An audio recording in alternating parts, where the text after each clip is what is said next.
Hi, I'm here with Stefano Della Pietra, who's the product designer for La Marzocco, and we're going to talk about the new launch release of the GB5. Welcome. How are you doing, Stefano? Ciao a tutti. I'm doing pretty well. Thanks. It's a Well, first pleasure of all, to let be me here. thank you so much for coming onto this interview, and also for doing it in English, and because Italian, I think we've already come to the conclusion if we were doing it in Italian, it would not. So thank you so much for your time. Same to you. All right, super. You're actually right now, you're based at, you want to tell us where you're at? Because you're at the design center, right? Yeah, right now I'm at the Accademia del Caffè Espresso, which is a kind of new hub that was created by La Marzocco. And it's really, the place is where La Marzocco used to be from, I guess, 99 till 2009. So this was the production hub of La Marzocco. And we have a small workshop with a lot of other things, but I'm going just straight to the point. You have your toys there, right? Yeah, we have a workshop where we can make customized machines and mockups, and so is where we have the freedom to try some new things. Perfect. And that's what we're going to talk about today. So it's quite an interesting subject that we're going to go through, because rather than dig into the technicalities of this feature or that feature of the machine, we're actually going to take a different view. We're going to start talking about the design, how these machines get born, how the design process works, and in fact, how you fit that together with the engineering teams, and how those two teams come together, and whether you're strangling each other in the cafeteria or which I'm sure you won't admit to, but how how that dynamic works inside of La Marzocco, taking into account, of course, all of the history and the other things that you've got to keep in your mind. So, but first of all, Stefano, why don't you tell us a little bit about how you got started in your career and how you ended up with espresso machines? So the beginning of my career is completely in mechanical engineering, because this is what I studied for. I really love, and at the moment, maybe even more, motorcycles and cars and all this stuff. So I studied for that. And after this, I tried to work in the automotive sector. I worked for a few in the Piaggio, do you know, the Vespa? Now, of course, I know. I'm a motorcycle fan. We'll talk later on, because I know you're going to try and sell me a Ducati, but I've got a Triumph. Yes, I worked there in the after sales, so it was pretty far from where I am now. And after that, I worked in the oil and gas as project manager, but I really wanted to draw something, to design something. I didn't want to stay in front of an Excel file. It wasn't really what I wanted to do. And so I moved to La Marzocco as really a mechanical engineer. But I started drawing some new shapes, and I showed it to Piero Bambi, the Wow, the legend. president. Yeah. And he saw these new drawings, and he told me, well, we have to work on these a little, without saying anything. So I said, okay. After 2 weeks, there were Piero and Guido, which is the CEO of La Marzocco, together at one table, saying to me, do you want to be the new La Marzocco designer? I said, no way. Really? So this is how it started. And I mean, they have seen something that it wasn't easy to be seen, because now that I look at my first drawing, I wouldn't have made that question. So, and that was 6 years ago. So I had the luck to stay with Piero every day for 5 years. And it really helped me in improving my eye and seeing all the proportion and the stuff. Was really, really an important period for my career. Yeah, not many people would have that chance. So no, it's and for me, I mean, you need to have a good base. Then you have to study, and I was already studying design because I loved it by myself, but then you need to have a maestro or someone that is helping you, because it's really giving you the right direction. And to have the luck of finding him was really a big thing.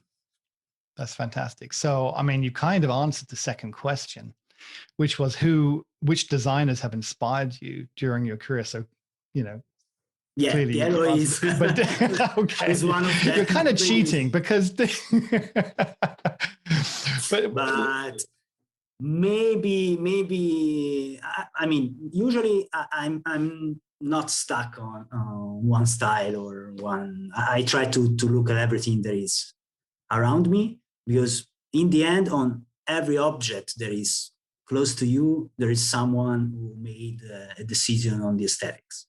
right. You can like it or not, but all these shapes are working in your head. So I try to look as much as possible. And probably for my background, I think designers like Gandini or Bertone in the automotive sector are really the one that I love the most. But also, I don't know, Ames or Sotsas. So a lot of really, I mean, I love to see how people think about new stuff. Everyone is seeing things in a different way, and when you're making design, I think that you have to move from saying I like it or not and try to understand how they arrived there. Right. So it's actually more important to understand the thinking as well as just looking at the final result. Yeah. There are so many amazing designers. Well, is there a period of time, do you think, in the car industry, just for one question, we're going to ask about cars, but is there a particular period in time where you say that's the golden period? That's when design really took a leap forward. I think 60s maybe for me. Ah, okay, interesting. Yeah, I thought you were going to say 50s or 60s, but yes, yeah. No, really, I don't know. In my garage, I have a Lancia Fulvia, but it goes from the 70s. Yeah. So I don't know. But I would say 60s. Okay, fantastic. But also looking at the 80s or the 90s, there's something that the 80s were terrible. What are you talking about? But let's not go there. Let's not go down the rabbit hole. I had one of my first cars was a 1970 Chevy Monte Carlo in bright green with a white roof and faux leather. It was fantastic. Except that if the engine ever cut out, and sometimes it did, all the power in the steering and the brakes would go. So you would just be this missile going down the road with no steering and no brakes. So I know this from experience. So let's go back to the GB5. You had, presumably, when you start out on a project. So the GB5 is actually, when was the first GB5 come out? It was in the 2005. 2005. Yeah. Okay. Something around then. Yeah. So when you designed the new GB5, what were your goals? We sat down and you thought, okay, what do we want to achieve? What went through your head?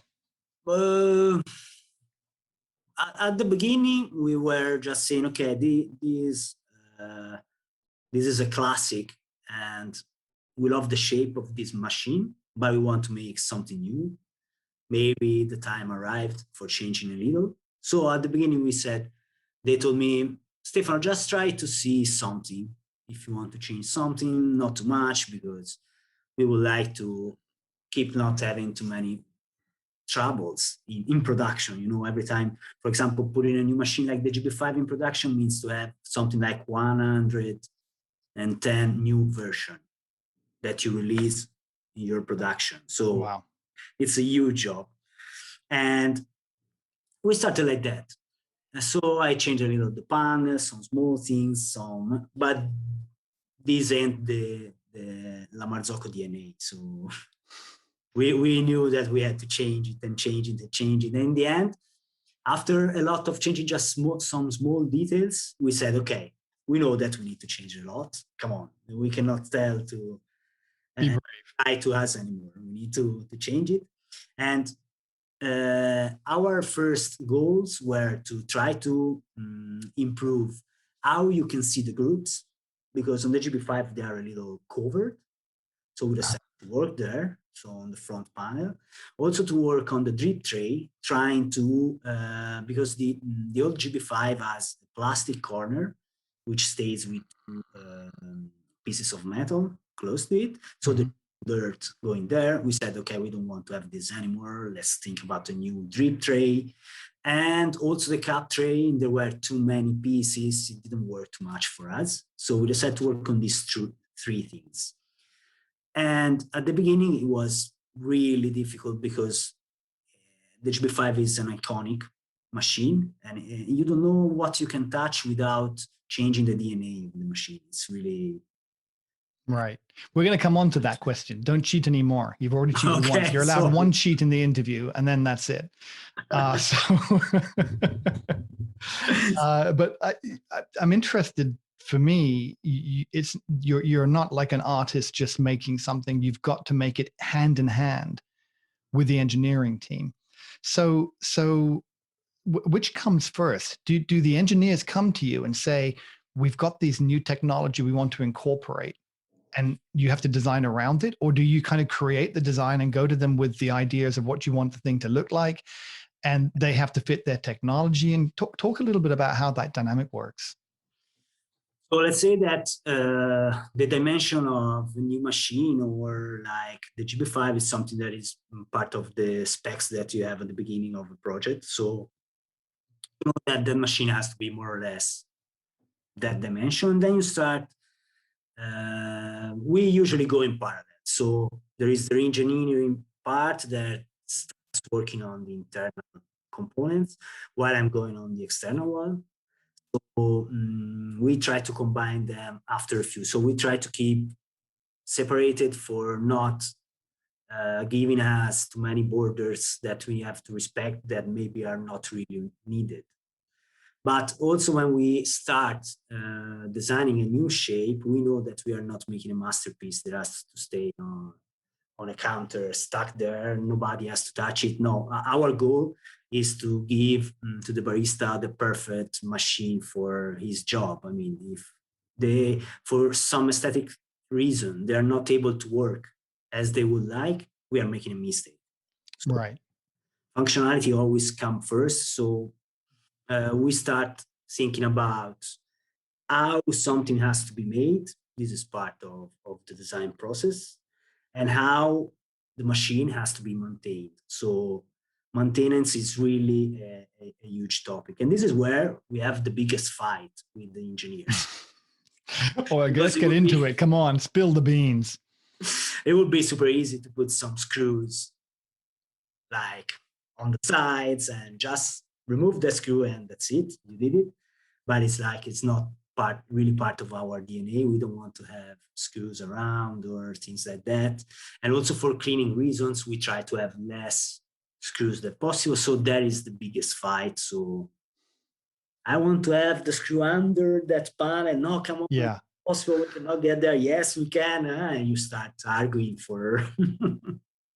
The good thing is that many times I start from the shape, and I also have to make the panels, because as I was telling you, I started as a mechanical engineer. So I start thinking about the shape and how to put these panels together. So when I push too much on design, it's on me at least. So there's no one arguing. And Stefano, since listen, no one's going to know. Okay, this is just between you and me. But do you ever put things in there that you know are going to be objectionable, and then you take them out afterwards as a concession, and then you win all the other things that you really wanted?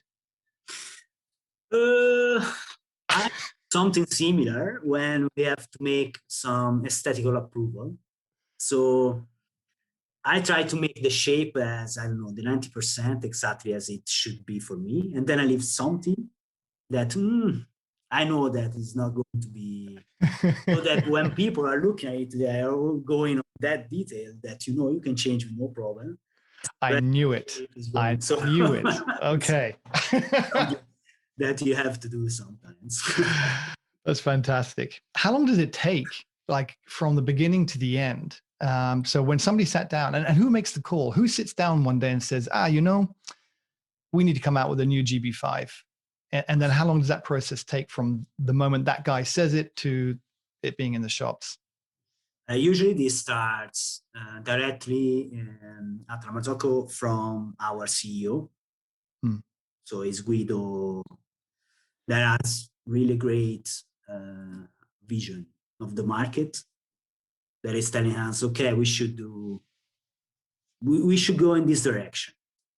And then we try to understand how. But usually it's him that is giving us the direction at the beginning. And also there's a part of the marketing that is related to the product that is helping us to find better the direction. But we are pretty free as R&D, so we really don't have at the beginning of the project such important specification that are closing you. We try to have a human-centered design, so it's like we can change our specs. We haven't them written somewhere, they are fixed there. We don't want to change it. If we think that we can make a better product, we change them. And this is why, going back to the beginning of this question, the first drawing was in 2017. So okay, so it's 3 years, roughly. Yeah, 3 years where we changed a lot, because you start from an idea, then you change, always trying to obtain the better product that we feel is really respecting the Marzocco values. And so we are not afraid of changing. Talking of that, great segue. Let's talk about materials for a second. So there's a lot of talk about, obviously materials change, and, you know, some people say your boiler has to be copper, or other people say, you know, we can go stainless steel, and then people's opinions change, and then some materials are considered more environmentally friendly. Some materials obviously have to be considered because of their weight or because of their thermodynamic capabilities. How important are materials in the design process? How do you obviously you keep up to date with what materials, the benefits and the change in the opinions of different materials, but also, of course, the environmental impact as well, and sustainability questions come into it. Can you talk a little bit about how those questions factor in to the design process? And then specifically on this model, the GB5, whether you purposefully therefore chose any different kinds of materials to work with, and how those worked into the design. So I think for answering to this question, you have to split it in two. So there is one part that is really related to the aesthetics. So for everything, there is the external shape of the machine. You have to stay true to your DNA. It doesn't mean that you have a material that is stuck there, but for example, if tomorrow Marzocco is going to make something that is sustainable but lasts like 2 years, that is really completely out of our thinking of how we work. So and there is also in Italian is percezione, perception, maybe. Perception, yeah, right. Of what you see and what you touch. So our machines have to be a heavy duty machine. I mean, people want to have them on a counter for many years. They don't, and also with the design, you give this kind of feeling, and with the material that you choose for your external shape. So this is why many times we choose to go on with stainless steel, because first of all, it's just the raw material, and it gives you the importance of the product. And also, you know, that it's going to be there for many years. So this is a type of approach in sustainability for us, to have a machine which can stay there for, I don't know, 20 years without throwing it away. It's a way of being sustainable. We can improve, and we try to improve a lot there, because that's road that we have to make, and that we are making. And also it goes through the materials that you were saying, or maybe finding I don't know, different way of eating up. Or, for example, on the GB5, we work a lot going to the other part of this topic, which are the internal component of the machine. We worked a lot on insulation. So because we have found on our carbon footprint that a part of where we can improve our sustainability was really the eating moment of the machine. So we try to insulate much better all the components that are inside the machine, and also we decided to add some small plastic components for the connection of the boilers to the frame, in order to not throw away this heat that we paid some electricity for. So Right. and so there is this big difference between external and internal components. And also we have to think about the fact that we are talking about a coffee machine. So there is a lot about sanification. Yeah. It's so in the end, it's something that you drink. So it's really, really important, the material that you are choosing for that. So Right. stainless steel, we know that we are not going to cause any problem to what is drinking our coffees. So also this part is a huge important part of a coffee machine. Right. It's an understood material. It's actually interesting what you say, because we've been writing a lot on Bartalks on sustainability from different angles, not just in coffee, but also in cocoa. And the more I look into subjects which seem quite simple on the surface, when you go for every single thing, electric cars have batteries. Elon Musk was recently criticized in Tesla because he started accepting Bitcoin. And for those that don't know, Bitcoin, I think it now requires more electricity than some countries to generate new Bitcoin. I didn't know that. Yeah, this is called blockchain mining.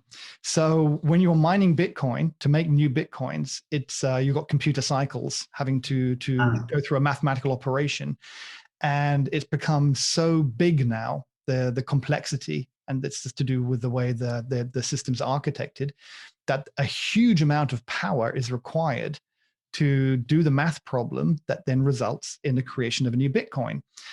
And in actual fact, it's now only practical to do this in countries where the electricity is very free or very cheap. But the point is, you worked it out, that there's more electricity used in creating Bitcoin than some small countries use in the entire country.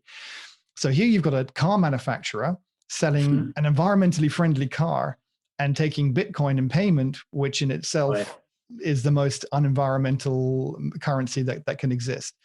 And so every single environmental question that I look at is more complicated than it seems. And somebody can point the finger at anywhere and say, that's not environmentally friendly. But you say, hold on a second, you didn't take into account the fact that this has got a 2-year life cycle. And as you just said, well, but people are going to keep our machines for 10 or 20 years.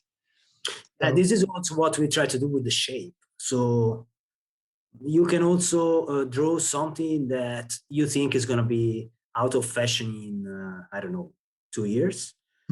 Try to draw something as we usually do that has a classic base, could stay there for, I don't know, if you think to the old GB5, it was from 2005 till now. And I mean, it's a beautiful machine.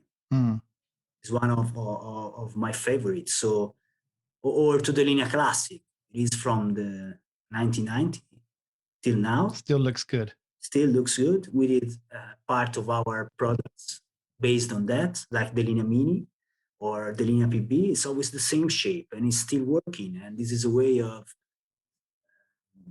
giving a base that doesn't change in design. But does that ever box you in? I mean, does that ever feel like a constraint to you? The fact that you've got all of that heritage, all of that. So you're sitting down to design a new machine, right?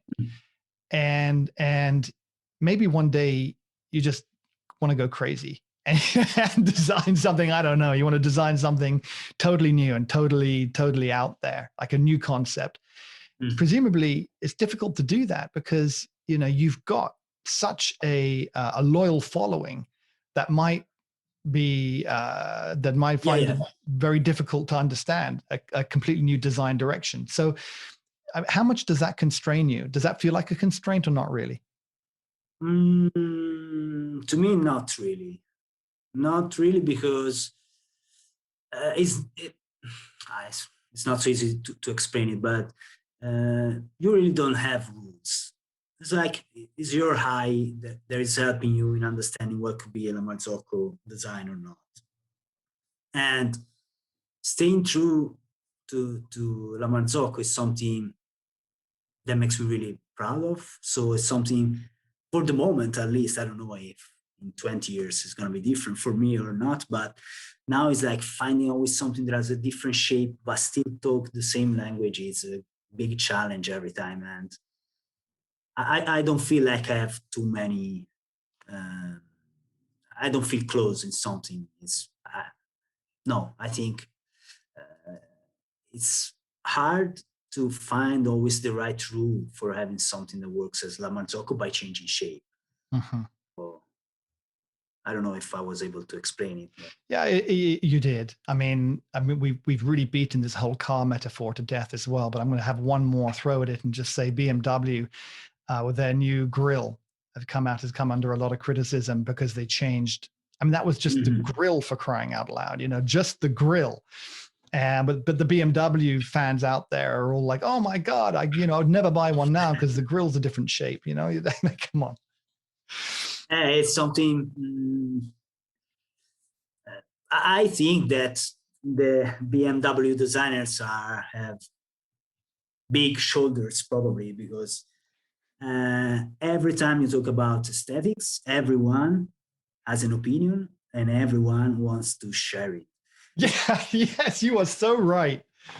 It's not like saying I'm talking about math in such a high way that no one can tell me anything. No, the aesthetics is just look at it and I have an opinion.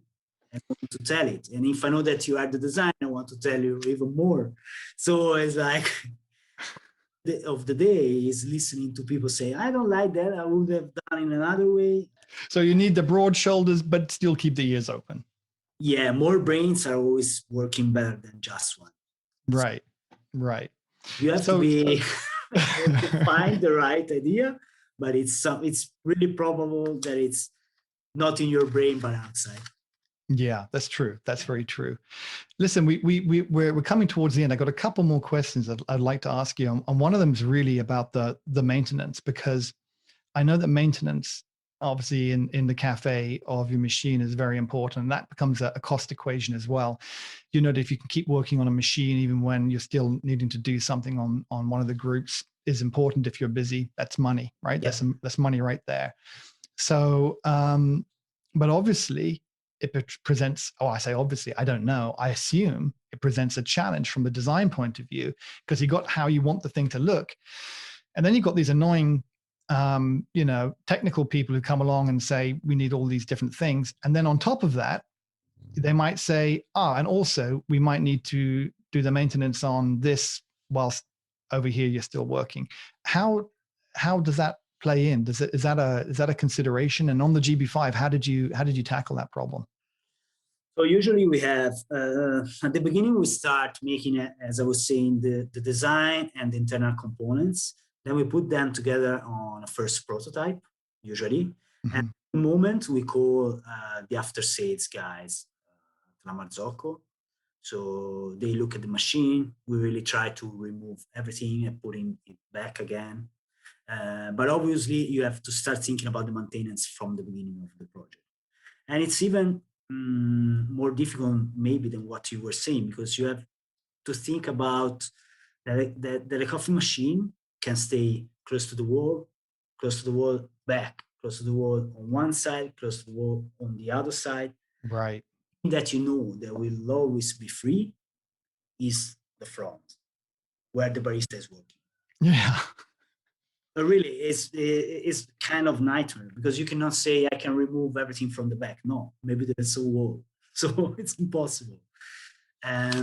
So this is why on our machines usually you have the screws on the barista side, because at least there you have to be able to remove parts. I mean, I would love to do not have it, but it's something that that it's needed.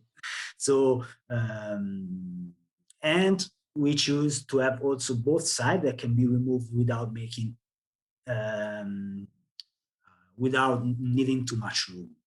That is something that it's like the beginning. If you are not doing that, the machine cannot go out in any case. It's impossible. So we have this moment with after sales guys where they're saying that don't think about anything, we are not good in anything, make everything again. And many times they are right, because when you start drawing things, thinking about the aesthetics, how it has to work, maybe something the maintenance is really, if you don't look at it by saying, okay, I want to remove it and placing it back, it's something that you are going to forget. So it's really an important point. Then we go through the pre-series. So once that we have made all these studies, we finalize the project, we release all the stamps, the molding, and we take back the single components, put them together in pre-series, call the after sales guys again, and see again if everything is okay, and then we can go in production if field testing went good. So we have this, it's really an important moment, the maintenance. We know that we are making objects that are used for working. I mean, so they have to be maintained. Right. And you do it right at the beginning. So it's something that you don't leave to the later, you don't leave to the end. No, never. Every time I start drawing something, I know that the lateral panel has to be removed easily, and also the cover of the group. I know that is something that it's needed. So what about, let's just talk about you for 1 second, and then we'll thank you so much for your time. We'll wrap this up. But I wanted to know, what's it like? I'm sure a lot of people want to know, what's it like working for La Marzocco? What's it like to be a designer for, arguably like the top espresso machine maker in the world? It's beautiful. I mean, at the beginning, you feel some pressure, because there are a lot of people working for La Marzocco in the fabric, but also around it. And so you feel like you cannot make mistakes. But this is where really La Marzocco works, because they let me feel super protected at the beginning, and working with Pierre was a way. When I had some doubt, I just went to him and he was saying, yes, no, easy, super fast, just by looking at one thing. So when he was saying yes, you were feeling like a kind of superhero, because you were sure that it would have worked. So having these 5 years with him was something that really helped me not feeling the pressure and taking all the beautiful part of this job. And it's really, many people are fascinated by the design of our machines, and they are telling me, and I mean, it's, I think, maybe the best part of every job that you can make, because as I was saying before, there are many people telling you, I would have done this in a different way, but there are also a lot of people saying, I love that machine, so that is something priceless. It is, I must imagine. Listen, Grazie. Thank you so much for your time. I wish you the very best the rest of the week. Thank you again. Thank you. Grazie. Ciao.